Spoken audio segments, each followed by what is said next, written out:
Perskele, mulla on muuten 3 päällä. Mitenkä tässä on jarrut toimii? Aloittako te, että mä käännyn tässä vielä? Näikäsi. Miltä tää näyttää teidän mielestä? Onko mulla jalat eri paria? Aina on joskus sanonut, että mulla on, joku on väittänyt, että Satulla on mulla ollut monta kertaa päin sitä, mitä se oli? Aatteria. Päin, no olkoon mikä on. Onko se sitä nimenomaan? Sanotaan suoraan, kun ollaan kerran Kainuussa, että Satulla on ihan päin persettä. Mitä? Ne tulee takaisin! Ja perään!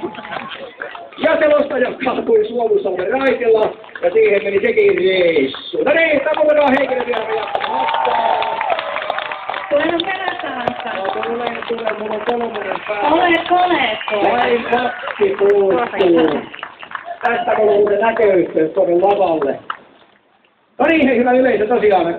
Tässä tämä riemukas tapahtuma lähtee liikkeelle, ja sen pidemmittä puheittaa. Tässä on nyt löpötelty ihan tarpeeksi. Joten seuraavana käytetään tällainen virallinen puheenvuoro, eli Karting Race Suomussalmi ry:n hallituksen jäsen Juhani Seppänen avaa tämän tapahtuman juuri nyt, joten olepa hyvä Juhani. Ja hyvä karting-tapahtuma yleensä.